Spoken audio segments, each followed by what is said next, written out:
Ito na nga pala guys yung part 2 ng ating munting business. Unang araw pa nga lang ay napakadami na agad natin naging customer. Hindi ko nga alam kung nagkataon lang ba to o maswerte ako ngayong araw. At dahil pangmasa nga pala tong ating tinda, abot kaya nga pala to ng mga kabataan. So paano guys? Tara! Ngayong araw nga pala guys ay magbubukas na ang ating munting business. Maaga nga pala ako lumabas ng bahay para kumpletuhin na ang aming paninda. Mabuti na nga lang napakaganda ng panahon at hindi umuulan. At dahil magtitinda nga pala tayo ng fishball, kwek-kwek at kikiam, gagawa tayo ng masarap na sauce. Palagi nga pala ako dito namimili dahil mura ang paninda. Medyo kinakabahan nga ako dahil sa tagal ko nang hindi ginagawa ito, mukhang nakalimutan ko na ang paggawa ng masarap na sausawan. Pero guys, kailangan natin tong subukan para ating malaman. Hindi ko nga pala nabili ang ibang ingredients kaya bibili na lang tayo sa tindahan. Mabuti na nga lang bukas ang grocery store ni Kuya Dan. Palagi nga ako dito nangungutang kapag kinakapos at nangangailangan.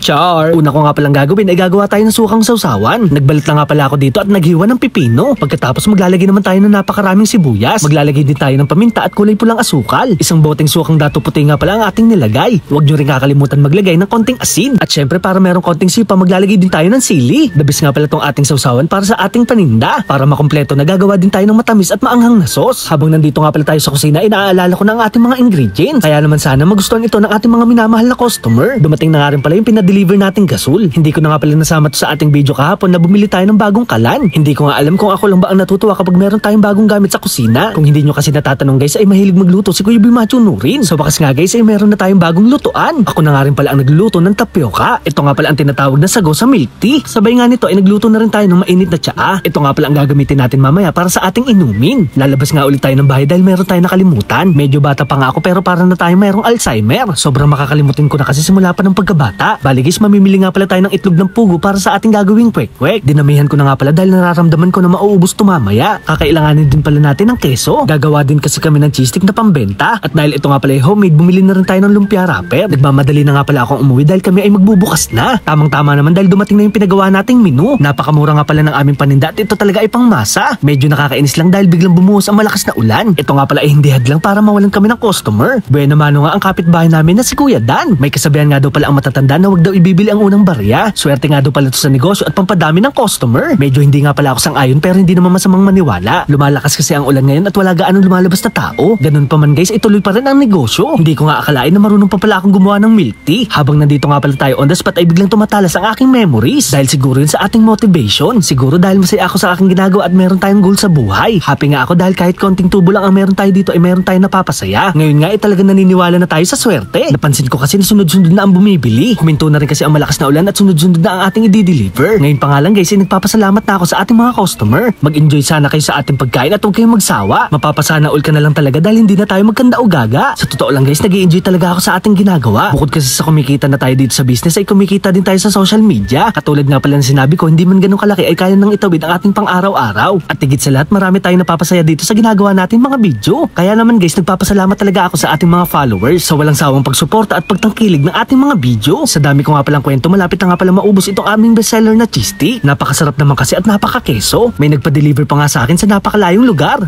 Char! Palagi nga pala ako dito nagpapaprint at laminate at ito ang kabayaran. Binabala ko na rin kasi magbenta ng nachos na mayroong topping sa ibabaw. So paano guys, hanggang dito na lang. Maraming salamat sa panonood. Paalam! Yeah!